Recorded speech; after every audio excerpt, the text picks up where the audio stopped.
Sir YS Vivekananda Reddy గారి పైన ఒక సినిమా రాబోతుంది సార్, వివేకం అనే పేరుతో. అయితే ఈ సినిమా మరి ఎవరు తీస్తున్నారు, డైరెక్టర్ ఎవరు, ప్రొడ్యూసర్ ఎవరు, మరి ఏ టైంలో రిలీజ్ అయ్యే అవకాశం ఉంది, దీనివల్ల ఎవరికి మేలు జరిగే అవకాశం ఉంది సార్? వివేకం అనే ఒక సినిమా ట్రైలర్ చూశాను. అది ఏబిఎన్ ఆంధ్రజ్యోతి ఏబిఎన్ ఛానల్లో కూడా పెట్టారు. దాదాపు 1 lakh పైన వ్యూస్ కూడా ఉన్నాయి. సో వాళ్ళు ఫస్ట్ డిస్క్లైమర్లో ట్రైలర్లో ఏమేశారంటే, ఇది based on CBI charge sheet, Dastagiri సిబిఐకి ఇచ్చిన వాంగ్మూలం, ఈ రెండింటి మీద బేస్ చేసుకొని ఈ సినిమా తీస్తున్నాము అనేది వాళ్ళు వేసుకున్నారు. దాని తర్వాత జగన్ ఇంట్రడ్యూస్ చేశారు. జగన్ ఏమో నేను కొత్త పార్టీ, నాయన పేరుతో కొత్త పార్టీ పెడుతున్నాను అని చెప్తున్నాడు. సో విఎస్ఆర్పి పార్టీ పేరు, వైఎస్ఆర్పి బదులు విఎస్ఆర్పి అనేది పెట్టారు. సో ఇప్పుడు జగన్ ప్లాన్ చేసే వీళ్ళని చంపించాడు అవినాష్ రెడ్డి ద్వారా అని ఏ కథనం అయితే ఉందో, సిబిఐ కథనం అదే కదా, తెలుగుదేశం కథనం అదే, సునీతారెడ్డి కథనం అదే, దాన్నే ఈ వెర్షన్లో పెట్టారు. మనకి ట్రైలర్ చూస్తే కొత్త విషయం ఏదైతే లేదు, కొత్తగా షాక్ చేసింది ఏం లేదు. మామూలుగా వాళ్ళు చెప్పిన స్టోరీ ఏదైతే ఉందో, అంటే ఎంపీగా షర్మిలా నిలబడమన్నాడని, షర్మిలానే తగిన వ్యక్తి అని, సో నువ్వు నిలబడితే నువ్వు, లేదంటే మీ అమ్మ నిలబడాలి, కానీ వేరే వాళ్ళకి ఇవ్వకూడదని వివేకానంద రెడ్డి అన్నాడని ఆల్రెడీ చెప్తున్నారు. దానివల్లే ఇతను బతుకుంటే తనకు ఎంపీ రాదేమో అనుకొని అవినాష్ రెడ్డి చంపాడు అనేదే అందరి కథనం. నిజానికి అది అంతకంటే స్టూపిడ్ స్టోరీ ఇంకోటి ఉండదు. ఎందుకంటే ఆయన చనిపోయే రోజు కూడా అవినాష్ రెడ్డి తరపున క్యాంపెయిన్ చేసి వచ్చాడు. ఎందుకు చేస్తాడు మరి, ఇష్టం లేనోడు? ఇప్పుడు నీ మీద నాకు ఇష్టం లేకపోతే నీ క్యాంపెయిన్కి నేనెందుకు వచ్చి ఈయన కోట్లేసి ఈయన్ని సీఎం ఎంపీ చేయండి అంటాను? ఈయన అడుగుండొచ్చు, ఎవరిని, షర్మిలాని అంతకుముందు అడుగుండొచ్చు, ఆ అమ్మాయి నేను చేయను అనేది. దాని తర్వాత ఇతనికే ఇస్తామన్నప్పుడు అతను దానికి కన్విన్స్ అయ్యి వెళ్ళుండొచ్చు కదా. కన్విన్స్ కాకపోతే ఎందుకు వెళ్తాడు ఆయన? అంత పెద్ద ఆయన మొహమాటి పడి వెళ్ళాడు కదా. అంతకుముందు రోజు నుంచి క్యాంపెయిన్లు చేస్తున్నాడు. రెండవది, ఆయన క్యాంపెయిన్లు చేసి తన వైపు ఉంటే అతన్ని ఎందుకు చంపుకుంటాడు? అతన్ని ఉంటేనే తనకి లాభం కదా అవినాష్ రెడ్డికి. అతను ఉంటే పులివెందుల తాలూకాలో అతనికి మంచి పట్టుంది. ఎందుకంటే అతను లయన్స్ క్లబ్ దగ్గర నుంచి కూడా, ఆ తర్వాత సమితి ప్రెసిడెంట్ దగ్గర నుంచి అక్కడే పనిచేస్తున్నాడు. ఆయన ఇంకెక్కడా రాష్ట్ర వ్యాప్తంగా ఎప్పుడు కూడా తిరగల, పులివెందుల్లోనే ఆయన ఫోకస్ అంతా. అందుకని పులివెందుల్లో ప్రతి ఇల్లు తెలుసు, ప్రతి మనిషి ఆయనకి తెలుసు. అట్లాంటప్పుడు ఆయన వచ్చి క్యాంపెయిన్ చేసి ఆయన తన గెలుపు కోసం ట్రై చేస్తుంటే అవినాష్ రెడ్డి అతన్ని ఎందుకు చంపుకుంటాడు? ఇది బేస్లెస్ పాయింట్. అందుకనే ఇది ఏ కోర్టులో కూడా నిలిచే పాయింట్ కాదు. ఇప్పటివరకు సిబిఐని కూడా, ఆ మధ్య కూడా హైకోర్టు, తెలంగాణ హైకోర్టు దాదాపు 16 ప్రశ్నలు సంధించింది. సో మొత్తం కథనంలోనే మేజర్ ఫ్లా ఉంది. అంటే మోటివ్ ఇంపార్టెంట్. ఎప్పుడైనా ఒక హత్యలో మోటివ్ ఇంపార్టెంట్. ఆ మోటివ్ రివెంజ్ కావచ్చు, లేకపోతే మర్డర్ ఫార్ గెయిన్, అంటే చంపడం వల్ల తమకు ఏం లాభం అనేది కావచ్చు. మోటివ్ని నువ్వు ఎస్టాబ్లిష్ చేయాల్సి ఉంటుంది, నిరూపించాల్సి. ఎందుకంటే ఐ విట్నెస్ లేదు ఇక్కడ. చంపిన వాళ్ళైతే వీళ్ళు, ఎవరు చంపించిందనే దగ్గర అయితే లేదు. చంపిన వాళ్ళు అనేది కూడా ఎవరు చెప్తున్నారు? దస్తగిరి చెప్తున్నాడు. దస్తగిరి డబ్బులు తీసుకొని హత్య చేసిన ఒక కిరాయి హంతకుడి మాటకి కోర్టులో ఎంత వాల్యూ ఉంటుంది? అదొక్కటే సరిపోదు. దాని తర్వాత వీళ్ళు మెటీరియల్ ఎవిడెన్సు, డాక్యుమెంటల్ ఎవిడెన్సు ఇవన్నీ కూడా పెట్టి ప్రూవ్ చేయాల్సి ఉంటుంది. అవేమో లేవు. అప్పుడేమో ఓదరగొట్టారు, ఏది గూగుల్ టేక్అవుట్ అని. ఫైనల్గా గూగుల్ టేక్అవుట్ తేల్చేశారు వాళ్ళే. గూగుల్ టేక్అవుట్ పనిచేయదు, ఫోన్ డేటా లేదు. ఆయన యాక్టివ్గా ఉన్నాడని చెప్తున్నారు. యాక్టివ్గా ఉండకుండా ఎందుకు ఉంటాడు? నైట్ అంతా యాక్టివ్గా ఉన్నాడంటే ఆయన క్యాంపెయిన్లో ఉన్నాడు. ఆయన ఫోన్ యాక్టివ్గా, నా ఫోను ఇప్పుడు మనం ఓపెన్ చేస్తుంటే కూడా యాక్టివ్గా ఉన్నట్టు ఉంటుంది. దాన్ని నువ్వు ఎలా నిరూపిస్తావు? యాక్టివ్గా ఉన్నాడు కాబట్టి అతనికి అంతకులతో సంబంధాలని. కాబట్టి ఏ రకమైన సాక్ష్యాలు లేవు. ఇంతవరకు ఆ లెటరు నిన్న హైడ్రేన్ టెస్ట్కి పంపించారు, అదేమైంది ఇప్పటి వరకు తెలీదు. అప్పట్లో పంపించారు, ఆ గొడ్డలి రికవరీ కాలేదు.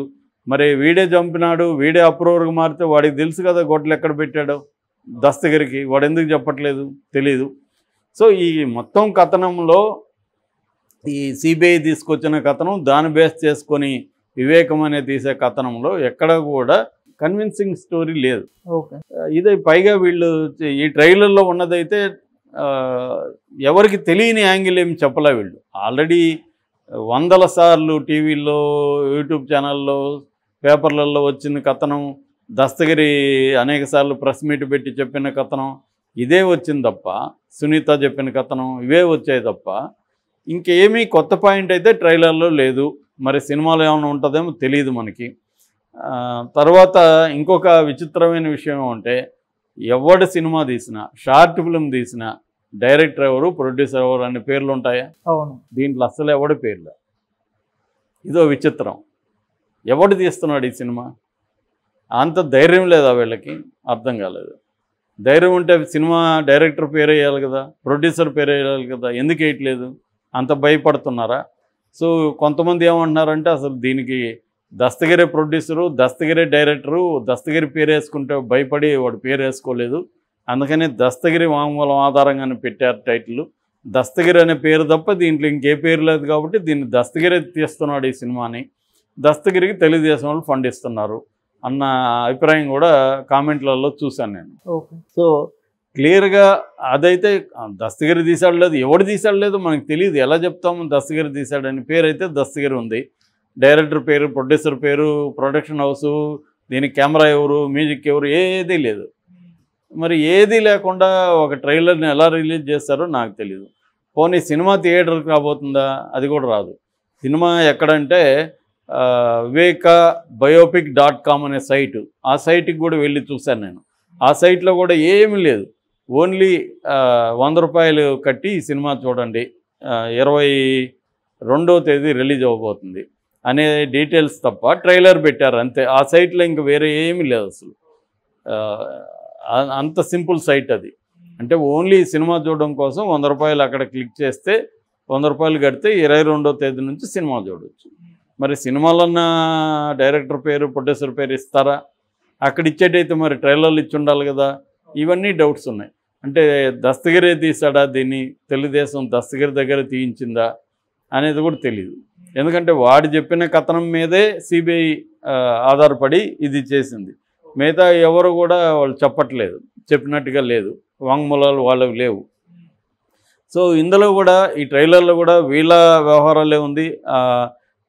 సునీల్ యాదవ్ గొడ్డలు వేసి నరుకుతున్నట్టు ఉంది, అవే పెట్టారు. అంటే ఎర్రగంగిరెడ్డి నెంబర్ 1 దీంట్లో, A1 accused number 1 Erragangireddy, number 2 Sunil Yadav, number 3 Umashankar Reddy, number 4 Dastagiri, number 5 Devireddy Shivashankar Reddy, number 6 Gajjala Uday Kumar Reddy, number 7 YS Bhaskar Reddy, number 8 Avinash Reddy. So ఇది ఆర్డర్. వీళ్ళందరినీ చూపించారు. సో దస్తగిరి లాంటి వాడిని పెట్టారు, జగన్ లాంటి క్యారెక్టర్ని పెట్టారు, ఇటు భారతి లాంటి క్యారెక్టర్లు, ఇవన్నీ అయితే పర్ఫెక్ట్గా ఉన్నాయి దీంట్లో. ఇంక వివేకానంద రెడ్డి అయితే పర్ఫెక్ట్గా వివేకానంద రెడ్డి లాంటి క్యారెక్టర్ని పెట్టారు. అంటే వీళ్ళు క్లియర్గా ఒకవైపు స్టోరీని తీసుకొని దీన్నే పెట్టారు. అందుకనే వాళ్ళు ముందు కూడా వేశారు. సో ఇది ఖచ్చితంగా దీని వెనకైతే తెలుగుదేశం ఉండే అవకాశం ఉంది. ఎందుకంటే వీళ్ళకి ఎవరికి లాభం ఈ సినిమా వల్ల అనే దాన్ని బట్టి మనం చెప్పేయచ్చు. ఎట్లాగైతే వ్యూహం శబదం వెనక వైసీపీ ఉందో, యాత్ర వెనక వైసీపీ ఉందో, యాత్ర 2 వెనక, యాత్ర వెనక కూడా, అలాగే దీని వెనక కూడా అంతకుముందు వచ్చిన రాజధాని ఫైల్స్ వెనక కూడా తెలుగుదేశమే ఉంది. తెలుగుదేశానికి సంబంధించిన ఒక ఛానల్ వాళ్ళే దాన్ని ప్రొడ్యూస్ చేశారు. అట్లాగే ఇదైతే అసలు పేరు కూడా దాంట్లో ఉన్న రాజధాని ఫైల్స్లో డైరెక్టరు, ప్రొడ్యూసరు వాళ్ళందరూ పేర్లు ఉన్నాయి, వాళ్ళు మాట్లాడారు మీడియాతో. ఇది ఏమీ లేకుండా ఇంత సీక్రెట్గా చేయాల్సిన అగత్యం ఎందుకు ఏర్పడింది అనేది అర్థం కాలేదు. దీనివల్ల జగన్కి ఏ రకమైన నష్టం అనేది కూడా చెప్పలేము. నష్టం ఉండొచ్చు, ఎందుకంటే లాస్ట్ 2019 ఎలక్షన్లో దీన్ని ఉపయోగించుకున్నారు జగన్ వాళ్ళు. అప్పుడు కూడా చంద్రబాబు చేశాడు. ఇవన్నీ కూడా వాళ్ళు కూడా దీన్ని రాజకీయంగా ఉపయోగించుకున్నారు తప్ప దీని చంద్రబాబు ఈ హత్యకి సంబంధం లేదు. ఆయనకి తెలుగుదేశం వాళ్ళకి క్లియర్గా సంబంధం లేదు ఈ హత్యతో.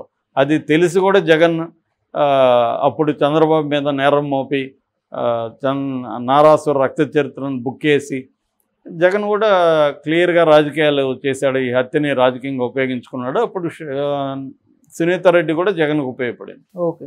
ఇప్పుడు చంద్రబాబు దీన్ని ఉపయోగించుకోదలుచుకున్నాడు. ఆ కాంటెక్స్లో వివేకం సినిమా అనేది రిలీజ్ అవబోతుంది.